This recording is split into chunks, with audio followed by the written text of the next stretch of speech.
All right, so I've got a number of concepts I want to go over. Just really a bunch of different stuff from the Vikings. First, want to kind of go over what they were doing offensively to get players open, why it worked a little bit, and there's a bunch more stuff. So I'm going to go over Zimmer blitzes. I'm going to go over a couple of the big plays we let up on defense from the Packers. So should be some fun, interesting stuff. First play here is going to be that long Justin Jefferson catch that we had. The Vikings ran what's called double sevens. So you're going to have, you're actually, so Thielen here is going to motion into kind of a stack formation. They're going to spray or release, which is like horizontal together. And like they're both running, like Thielen runs more of a kind of a deep out, and Jefferson runs deep because you kind of have to the split the defenders here. And actually, the Packers do a terrible job of defending this, so we'll see that in a second. So you can see they motion to a stack formation, right? You've got the two players kind of stacked right on top of each other. And then they both go together. It's really hard with this extended stack for the defenders to figure out who exactly they're going to when they're this tight together like this. That's kind of good design there. And Jefferson's going to go more towards the deep corner to the flag, and Thielen's kind of going to go a lot shorter, so it creates space, and you don't have two wide receivers right next to each other. You can see the Packers' defensive backs. I mean, I think this is mainly cover three, although it's weird to play that with that stack formation. You've got this single high deep safety here, and I think this is 21, that's Eric Stokes, and this single high safety should be bracketing Jefferson down the field, but there's just too much space for him to be able to run into, and they don't do it well. You can see this corner right here is supposed to be covering Thielen, but he's already turned around trying to get vertical while Thielen's breaking to the outside, so Thielen's going to break free too. Like right now, I mean, this is just really poor coverage, and we get a great throw from Kirk going deep to make this. I mean, hits Jefferson right in stride. That's an easy catch. Not quite able to get in the end zone, but really great just combination of plays. So this next one here is actually going to be a fun little play design. So it's our outside zone boot play action, but we're actually not even going to fake it to the running back. So the idea here is just kind of to get Dalvin Cook in space, because with the outside zone action, a lot of times what happens is the linebackers are keying on your guards, right? They're keying on your guards in case your guards pull, they move over to the gap with them, or they're keying on the offensive line. So when they see the offensive line flow to the left, they start flowing to the left and see that as run action, because the linemen are moving forward, or at least they're moving as a run block rather than dropping back into pass protection, and it freezes them up a little bit. The bootleg action, so this defender here is responsible for the bootleg, and we've talked about it kind of all year, how defenders have been what I call nailing that bootleg, where they have a free runner at the quarterback and they kind of get after Kirk Cousins right away, and he's not able to throw in rhythm. He's not able to establish any rhythm because he has to get rid of the ball immediately. This play is designed to let him get rid of the ball immediately. So what happens here is you can see Cook, instead of running like you would for a normal play action fake, right? If I go back just a couple seconds here. In a normal play action fake, Kirk goes here, meets Cook, and then boots out, right? Where Cook is taking a track all the way to the left. In this case, Cook just straight up releases to the right. Kirk kind of gives a token fake, but boots out, and it puts this defender in conflict. So this defender either has a choice of going to cover Cook out into the flat or go after Kirk. He chooses to go after Kirk. It leaves Cook wide open. So as we play here, you can see he's ultimately making the decision. And these linebackers, right? These linebackers are your other guys who have the ability to get after Cook, but they were pulled to the left and kind of kept forward by the play action here. So even though, it's not really much of a run fake. Just the way the offensive line blocked this, pulled the linebackers and created play action. It was a better way to get to play action than what we've been doing. So obviously you've got the guy chasing Cook, but this linebacker's far enough off that it doesn't matter. Cook's got enough space to catch the ball, turn upfield. That's a solid gain on first down, 8 or so yards. So right now, here's another play. This is called Y cross. It's an air raid staple. So essentially what you're going to have is Thielen run vertical, and then hopefully that pulls this backside defender, maybe this backside safety, and then what you've essentially got is Jefferson running a deep crosser. The idea is to get it over these linebackers, on top of these linebackers, so you can throw it over the linebackers. And hopefully, if this is man-to-man coverage, which I believe it is, he just is able to get separation by running faster than the guy he's against, right? Using his route running ability to do that. And you've actually got KJ Osborne coming in kind of on a dig on the backside. If that over doesn't work, if a linebacker, drops back and gets into that space, it'll probably vacate space for KJ. So that's kind of the Y cross concept right there.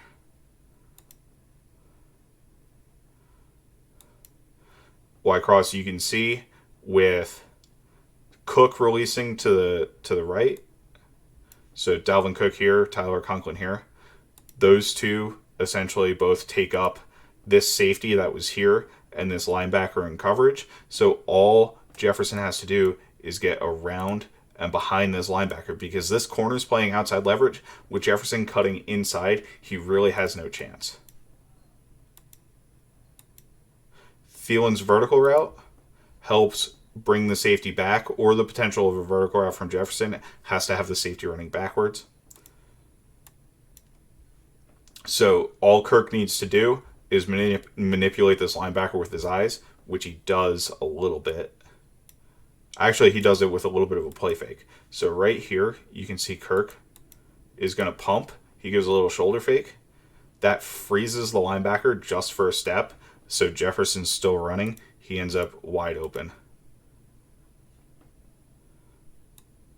So really fun play design just with Y cross, air raid staple, but a couple little details lead to Jefferson getting wide open, making a nice catch on the play. Okay, so next one, we've got honestly, this wasn't really all that much of a play concept. It's just great route running by Adam Thielen. You do have an option route down here from Tyler Conklin, and then you've got an out route by Thielen. So he's going to go vertical, press vertical, release to the outside.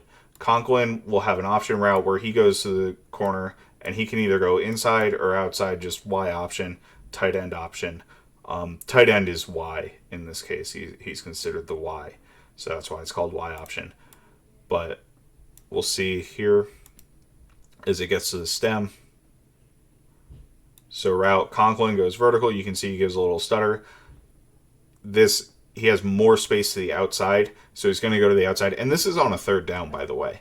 So this is, kind of a nice third down play, because both the quarterback and the tight end can read the defensive player, and he can choose which way he wants to go.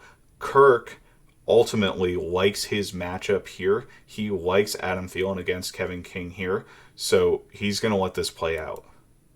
Thielen runs vertical, is able to cross Kevin King's face. I mean, King is entirely out of position to defend anything that's going to the outside. He's really giving up the outside. His feet, he would have to flip his hips, entirely around to be able to get in coverage on Thielen here. So it's just a nice route, threatening inside, kind of threatening a post, I guess, right? Because King starts with outside leverage, so he should be able to funnel anything from Thielen inside, but he just doesn't do a very good job of playing defense, honestly.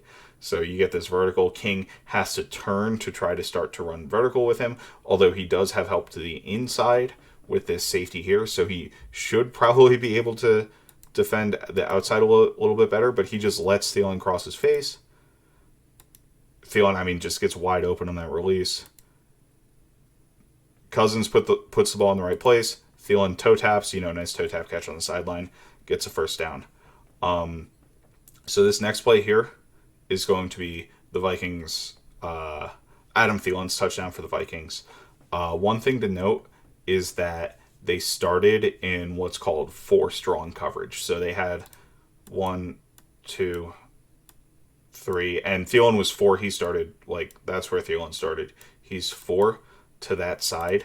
That's always difficult for a defense to defend because a lot of times you're hoping to have 3 players on one side and 1 player on the other.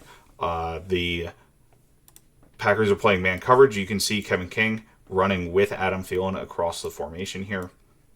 So they respond with man. Essentially, this is 2 man. You've got the 2 high safeties, and you've got 2 high safeties, and you've got 1 across the board, 1-on-1 matchups. So nothing too fancy there from the Packers. Just man coverage in the red zone, but they won't do a good job of defending this. So as the play goes along, Thielen crosses the formation. Another key here is that you have Thielen and Jefferson stacked, right? They're on top of each other. King probably wants to press Thielen here, but because Thielen is off the line of scrimmage, he can't really touch him. And then Jefferson's actually going to be able to run through him and push him backwards before he, runs his route. So you can see Jefferson runs through. He forces King to back off in this case by making that contact and forcing him to back off. This is the man who's on Jefferson, and King's supposed to be on Thielen. But because of the stacked release, it kind of forces King to play off Thielen a little bit. So Thielen, just an option route. Because of the leverage, he decides to take it outside and ends up getting wide open. Again, that's just bad coverage. You need to be able to be tighter than that. But the way the Vikings did this kind of allowed them to, it helped Thielen get that release and helped him get open like that. He catches the ball, is able to turn around, cut it back inside, get upfield for the touchdown. That's really nice work after the catch by Thielen. And then, obviously, this is going to be the Justin Jefferson touchdown. It's going to be a very similar concept. This time, Packers is showing a blitz look, right? They're probably sending everybody, although who knows, maybe they'll drop somebody out. You got man for man, man to man, man to man, right? Everybody has a guy manned up across the board is what it looks like from the pre-snap show. Here, again, this is a way to get Justin Jefferson a free release and then let him run the option, because what these guys are trying to do is catch the receivers as they're coming towards them. But, you're just giving Jefferson too much space in this case. So they don't send everybody, but it's pretty much, they send all but 1, which the Vikings have 1-on-1 blocked up across the board. They do a pretty good job of that in this instance. You've got the single high safety. He's helping bracket the tight end is essentially what it looks like. But as this play develops, Jefferson again is going to have the option. So it's kind of what I talked about earlier. Depending on the way this player plays it, he can either go outside or inside. In this case, this player is sprinting to the outside because Jefferson's releasing out of the backfield there. So he ends up cutting it inside like that.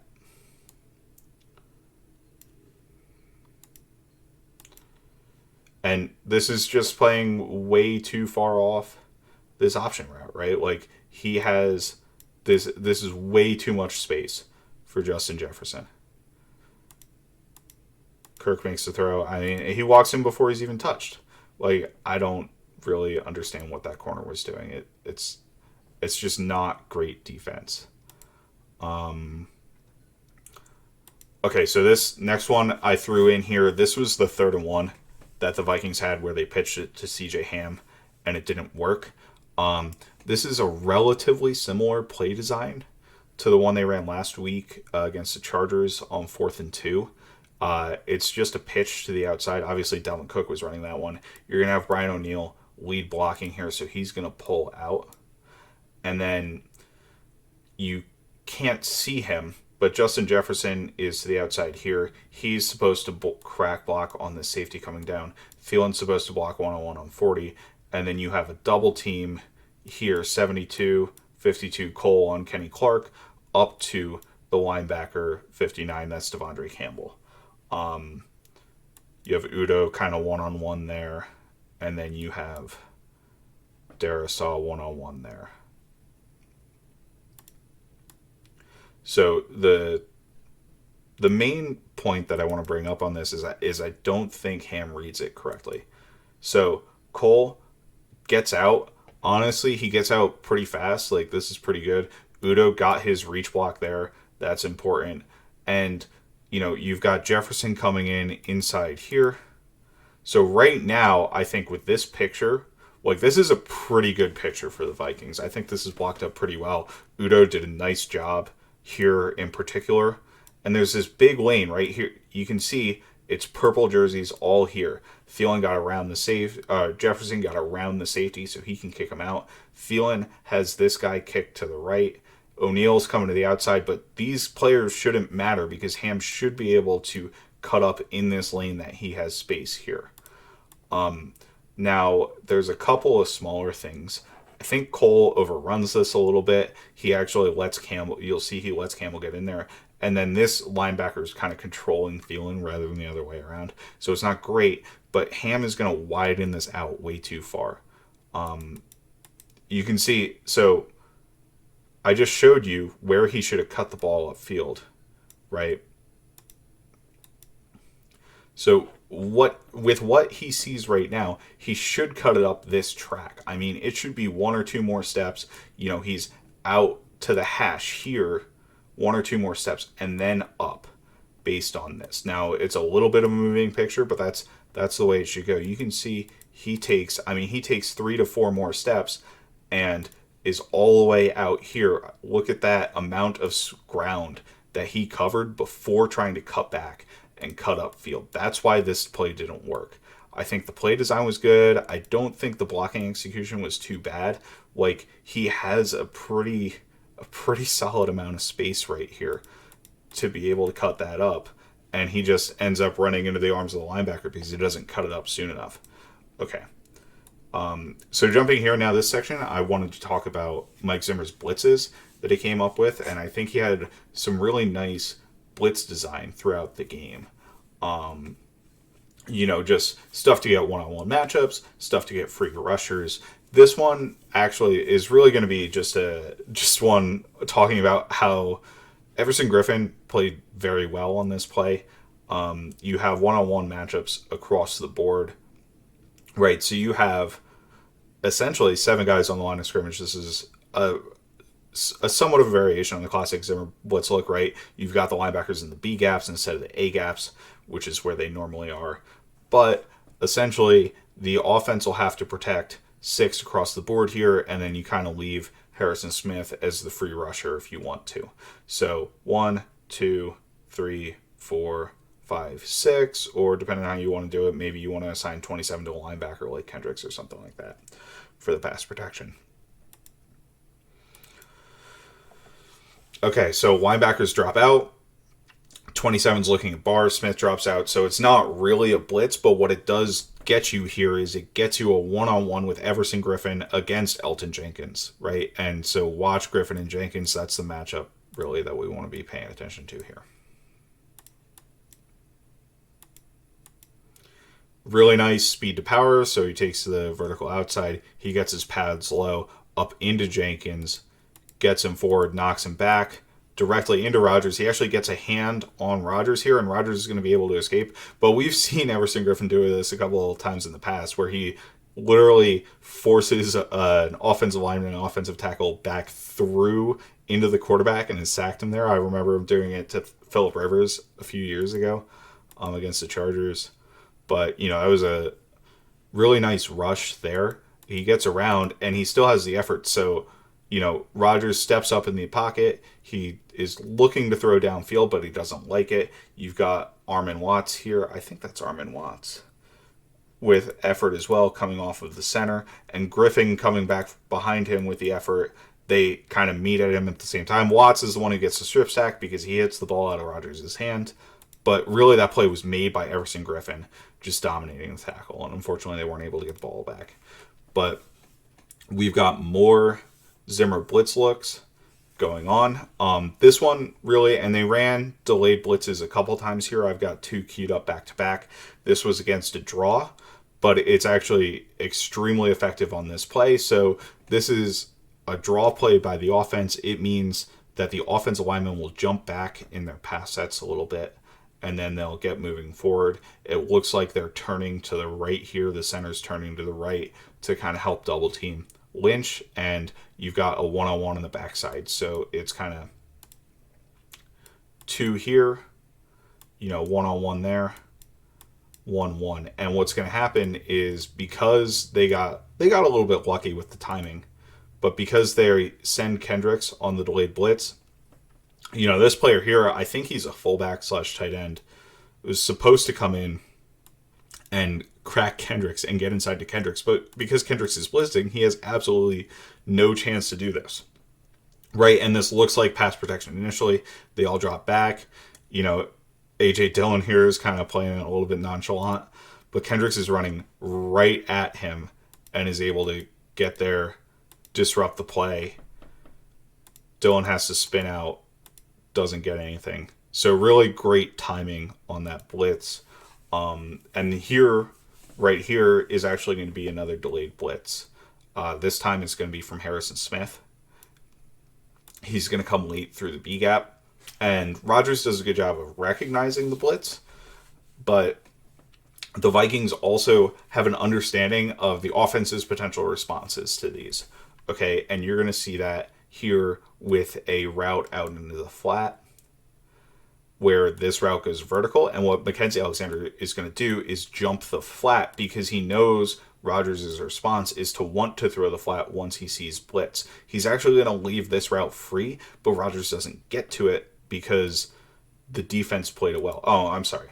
Okay, yeah. So you had kind of this orbit motion on the play where this player here, I think it's Randall Cobb, is coming around and going to the flat. So Rodgers' response when he sees the blitz from Harrison Smith, right? So that orbit motion into the flat, he's looking for that. He wants to throw it, right, because of the orbit motion, but Mackenzie Alexander reads it and drives on it. So he doesn't throw it because you've got both players driving on it. Then he wants to go vertical, but he senses his pressure from Smith to the backside, where Smith is a free rusher, so he can't throw this ball yet. And he ends up having to throw it away as he's getting tackled because he had to double clutch on this ball just based on, I think that's Eddie Yarborough, actually, 66, driving on this, kind of being in the path of his throw to St. Brown, and then getting hit, needing to get the ball away. So, fun stuff there. This next blitz here is going to be one that I thought was pretty interesting. We ran it a couple times. So typically what the Vikings will do on these double A gap blitzes, and this is pretty well documented, is you've got Alexander here off the slot. I mean, so many of these, like you have up to 8 guys that can blitz on this play. You got Alexander, Wanham, Watts, Kendricks, Barr, Tomlinson, Harrison Smith, and then I don't know who that is, but I bet it's probably Everson Griffen, right? So any of these guys can come, any combination of these guys can come blitz. The way you set these protections as an offense is the center has to choose a side to turn to. Well, there's a couple things. So at most, you have 7 players potential to block. So you need to leave at least one of these guys unblocked. In this case, I guarantee you that's Mackenzie Alexander. He's the least dangerous player out of all of these. He's the furthest away. So that guy's unblocked. To protect it up the middle here, you can't let pressure on the Vikings, on the flip side, did this a couple times in this game, but you can't let either of these guys run free at the quarterback. It just won't work. So they have to define it so that the center turns one way, and in this case, he's going to turn towards Kendricks. And typically, you have the back pick up the other one. So in this case, the back's responsibility would be to pick up Barr if he blitzes. That leaves a one-on-one here, and one-on-ones kind of across the board out here. Okay, so what the Vikings tend to do is whichever way this center turns, in this case he's going to turn to Kendricks, that player drops out. So when he turns that way, you're not expecting a linebacker to beat a center one-on-one, so you just drop out and you add an extra player in coverage. Another reason you might do that is a lot of the ways to defeat these kind of blitzes are to throw quick over the middle. So if there's a quick slant from a receiver that's out there coming across the middle, now Kendricks is dropping directly into that zone, and that beats an easy response to that. So interestingly, typically the running back is scanning and his eyes are on Barr. So if Barr comes, he's got to come up and blitz him. But if Barr drops out, he's scanning now to something more dangerous off the edge. So his eyes are on Barr first, and then when he determines Barr's not coming in this situation, he's going to look elsewhere. So what the Vikings do is they're actually going to drop Barr initially and have him loop. So it's just a stunt. They're going to run Tomlinson up the middle here and have Barr come around up to the B gap. But that's really effective in this case because it takes the back out of the picture, right? The back is typically there to help Barr, and you'd have this one-on-one matchup here. But because the back already sees Barr drop, he scans elsewhere. So watch it happen. So you can see the back looking, his eyes are directly at Barr, right? So he sees Barr drop. He now goes to the edge, right? So they didn't have Harrison Smith blocked at first. The plan wasn't to block him. This tight end was to release, and that's Sheldon, I think. But so now the back has gone off of Barr because Barr dropped, and Barr has a free run in the B gap. You can see the center looked left initially because he was looking at Kendricks. Kendricks drops. He doesn't need to help here. He can come back and help against Tomlinson, but you have this wide open B gap. So that was a really cool blitz design. We ran it a couple times in the game. You can see it got Barr as a free runner. Rodgers completes the pass as a quick out to Devontae Adams. So they can beat the blitz by throwing the ball quick, and Adams is a really good receiver. He just beat Patrick Peterson one-on-one one of the few times he was able to in this game. But it was really cool to see that creative way to get a free runner rather than just have it get picked up by the running back. So we've got another situation here, and this is actually a blitz Aaron Rodgers referenced on the Pat McAfee show.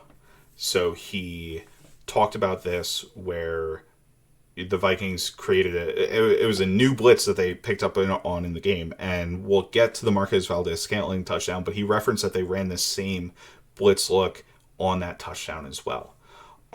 So again, I talked about the double A gap. I talked about how the center has to choose a side, and then what they're actually going to do here is they're going to exchange. They're going to send everybody, and they're going to exchange Kendricks and Wanham. So they're going to have Kendricks stunt here and Wanham stunt here. Like I talked about again, if the running back is responsible for Kendricks, that puts him in a bind because when he sees Kendricks drop out, he helps scan to one of the sides. So let's watch it develop. And this center here, if he turns towards Kendricks, he now looks to help against Barr or help against somebody else once he turns. So center turns towards Kendricks. He crosses his face. Barr is coming up the middle. So the way they're protecting this, right? Center needs to go to Kendricks. Thielen takes Barr. Guard versus Wanham. But what happens, because Kendricks is crossing this way, it gets the center following him, right? Kendricks takes a step forward, center commits, then he crosses the other way, center follows him. Wanham takes a step forward, then loops around, guard follows him. They all end up converging on Barr, and nobody really goes after Wanham or Kendricks. So, right, all three in the middle, because they're crossing here, nobody's able to get to Wanham or Kendricks, right? Everybody kind of went on Barr. And again, it's a little bit slower developing. So with these stunts, You don't get a free runner immediately. That would be the downside to him. The benefit is you do get a free runner. So if Rodgers doesn't get this ball out very quickly, Wanham has a free run here. The back did do a good job of coming back and picking up Kendricks eventually, but Wanham would be able to hit Rodgers if he doesn't get rid of this ball. And in this case, the ball sails incomplete. It's not really worth anything. Good coverage by Breland on MVS, but that was just thrown up there. So now we have the Valdez-Scantling touchdown, and the Packers do a better job of picking it up this time. So again, similar situation, similar blocking scheme. Center will go to Barr.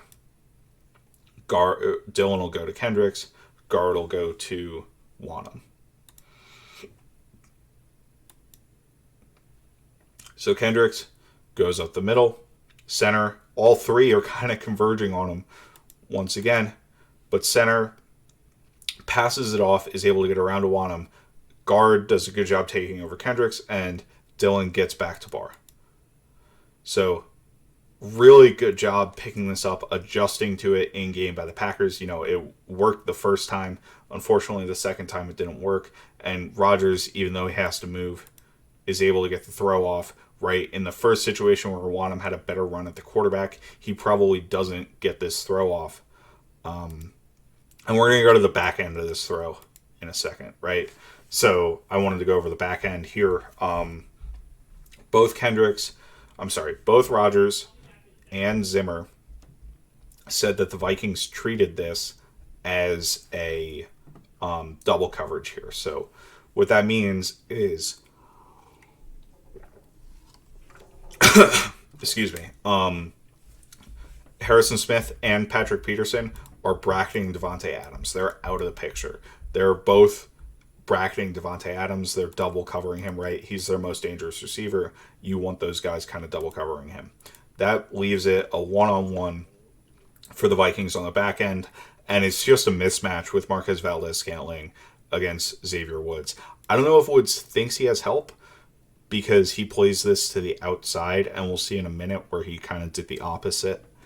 I don't know if he thinks he has help. I don't know if he expects this to be a corner. I'm not really sure what he's thinking on this play, but he should prevent MVS from crossing his face. He doesn't. You have essentially a smash concept up top here with Cobb running the corner and this being a smash route. But when Rodgers sees this, Rodgers was expecting to hit this corner on smash. When he sees the double coverage, he knows he's got the post from MVS or the vertical route. Right, so he's looking off Harrison Smith here. He doesn't need to because Smith is already driving on Adams, but that probably helps influence him a little bit. And here he's already ready to throw. I mean, this is just way too much space to allow MVS by Xavier Woods right there. Gets wide open, runs it down the field, touchdown. And you can see Woods is confused at the end here, right? He's like, he kind of reaches his arms out like, what was going on? I think he was wrong. I think that he should not have been expecting help. I don't know if it was just miscommunicated or what happened. So this next play here is actually another big play by MVS where he is against Xavier Woods again. I kind of talked about the difficulties of defending 4x1 earlier, but you can see the Packers are in 4x1. What that means for the Vikings is that this coverage is probably what's called a poach coverage. What a poach coverage is in two high safeties, right? And they have both Woods and Harrison Smith too high, is this safety, his primary responsibility is the inside vertical route here, because you can really stress a defense if you send 3 vertical. Typically we can ignore, honestly, we can kind of ignore this back for now. Typically in 3x1 formations, what you're looking to do as a defense when you're in quarters coverage or too high coverage like this, is number 1 will take number 1 vertical. He'll be man on demand, take number 1 outside and vertical. Number 2 will carry number 2 vertical up to this safety. I should say when the offense is in 2x2, number 2 will carry number 2 up to this safety. And then there is no number 3, and neither of these players are there. So this guy is covering the flat, or this guy's covering kind of a deep half, and then he's covering number 2 vertical inside. In 3x1, what you want to do is, what offenses have been successful doing is having this guy cross the safety's face, kind of as we just saw. So you have this backside player look for him crossing the face and carrying him vertical. That puts him in better position to succeed here. And I think Woods overplays this where he does have poach help in this case, where Harrison Smith is supposed to help him to the inside, but he plays it inside. So I don't really know why he's doing that. I think it's a miscommunication. Okay. We can see we got chip help here from Thielen. That's not really relevant to the play, but what's going to happen is Woods is going to protect the post against this for a reason I don't really understand. So you can see he's trying to come inside here. He thinks Valdes-Scantling is going inside when really he's going outside. And Harrison Smith would be able to help protect anything inside, anything in the post here from this play, but Woods jumps it wrong. So he gets turned around. I mean, MVS is wide open. I don't really love the coverage there. So now flipping to a couple of the touchdowns another couple of the touchdowns that Rodgers had. I put these in the same category. These are both really coverage. These are both really play extended. Like it's not on the coverage to me. I think actually the coverage is really good initially in this first play. So the Vikings play a lot of zone. They've been playing zone here, and they've got the matchup that they want because they have Davante Adams in the slot to the bottom against Anthony Barr here, and he's just going to want to run a little lip route out and kind of in, and Rodgers is expecting that to come open. Barr actually does a fantastic job on this play covering Davante, so we'll see here for a second. Davante runs the whip, Barr's got it here, and then he turns around, kind of gets his hands on him here, but sticks with him. Vikings pass rush does a pretty nice job of going ahead, and Wanham gets a little bit of pressure with a stunt. Griffin's trying to stunt over through the same gap. Problem is, Rodgers has to pull this down. Problem is there was nobody controlling this flat over here, so Rodgers is able to get by Wanham, get out into the flat, and now it's extended coverage. Defense is in really rough position, right? So here coverage is pretty good. You've got, I think that's Stansler up top. You got Mackenzie Alexander here. You've got Kendricks one-on-one with DeGuara. He's kind of got him blanketed, right? All the way vertical up to here. Problem is, once the play gets extended, it's really hard to cover guys for a long time. If they just run in a direction, you might end up getting outrun, and that's just what happens to Kendricks here as he gets outrun by DeGuara as he extends the play. That's not an easy throw sprinting to your left by Rodgers, right? Leading a guy into the end zone. Smith and Kendricks weren't able to catch up, so that's your touchdown. Here, similar concept. It's going to be Adams extending the play. So this is a play action where your offensive line is going to go, and this one's really on the defensive line. So it's outside zone play action, right? We talked about it earlier, kind of offensive line goes all the way to the right. You got a bunch of stuff going on, but Adams is going to try to come across and then break back the other way. You can see that, the play action is kind of taking a couple guys. I think that's Watts and Sheldon Richardson or something like that out of the play entirely, or maybe that's Wanham, I'm not quite sure. But really just the effort from Lynch here, not attacking the pocket. Griffin trying to help with the flat, but not really attacking Rodgers. He just has a ridiculous amount of space, right? So this cross here, Peterson passes, and he's trying to communicate here that he's passing Davante Adams off, and Woods is driving on that, and then you've got MVS coming across the formation. He's trying to catch it, and this is covered pretty good for quite a while. You got Kendricks and Woods here, but Adams is just kind of going to run around a little bit, follow Rodgers' directions, and get open by turning around, spinning, and get open.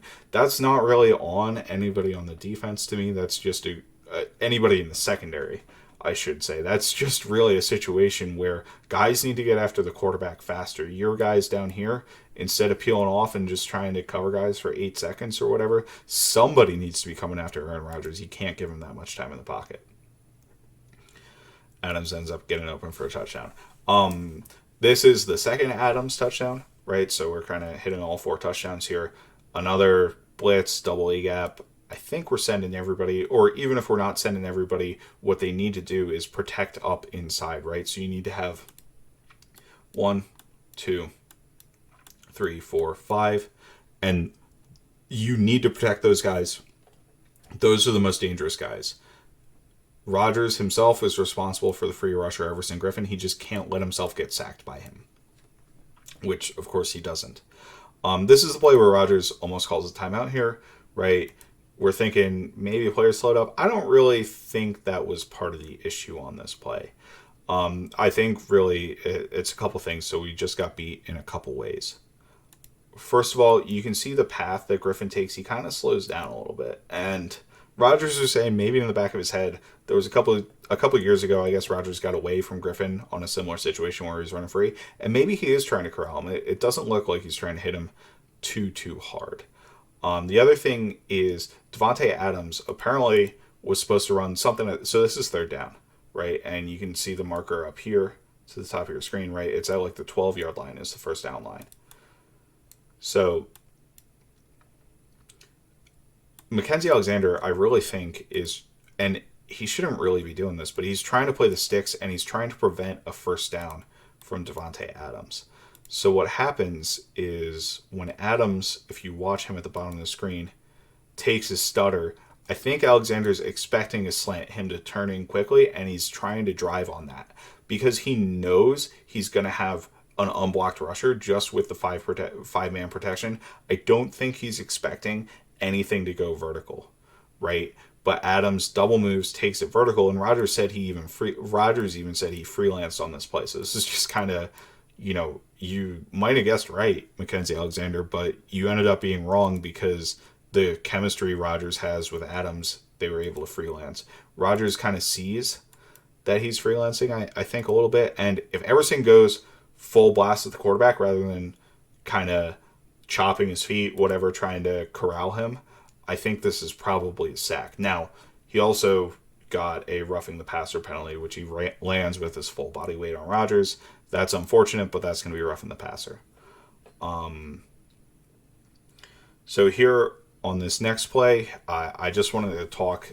It was a couple play series, and it was a little bit unfortunate where Preston Smith just kind of got us pretty good a couple times in a row. So on this first one, we have Preston Smith one-on-one against a tight end, and then we're actually also going to have CJ Ham come out and help, but this is a pretty athletic play by Smith, right? So he beats the tight end handily, like just dismisses the hands. Tight end gets his head out too far over.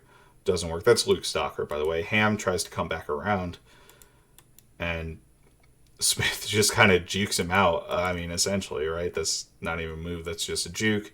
Kirk gets the ball out. It's a incomplete. And this was unfortunate because Adam Thielen was wide open here, right? If Kirk doesn't get hit, if he's able to make this throw properly and it doesn't sail on him a little bit, Adam Thielen was wide open on a dig. So he would have had the ball in scoring position. And then on the next down, we ran the ball, but third down play, I mean, there's a couple problems here. So I sent out a tweet about Mason Cole. Luke Braun actually put out a really good article on Mason Cole. I think that was on Zone Coverage.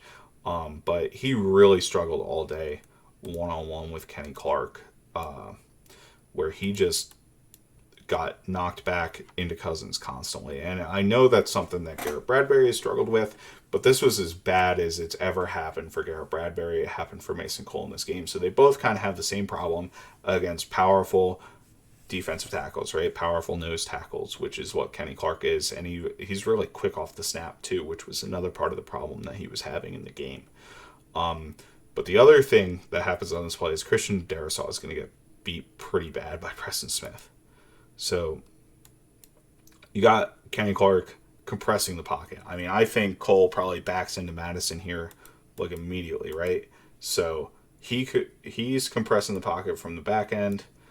Kirk doesn't have anywhere to step up. If Kirk were able to feel this pressure and step up, you know, if Kirk feels this pressure, in a lot of cases you want the quarterback to step up, and then this player coming around the edge doesn't matter because he gets run past him. In this case, Kirk doesn't have the ability to step up because Cole's lost very badly. He's not able to anchor. He lets Clark get up under his pads. You can see, I mean, obviously right now he's in a really not good position. Here, I mean, Darisaw just loses with his hands. Standard rip move. I mean, it's not even a rip move, right? He just kind of gets his hands dismissed by Preston Smith, where they meet with the hands, and Smith is able to turn the corner on him, get around him, so he didn't get deep enough in his set. And you don't want to overset, but you also need to get out far enough so that the guy can't come at a flat line towards the quarterback by just running around you. So that's really not a great block by Darisaw, not a great block by Cole. So that's really all I have. Just was going through quite a number of plays there. Hopefully you guys enjoyed it.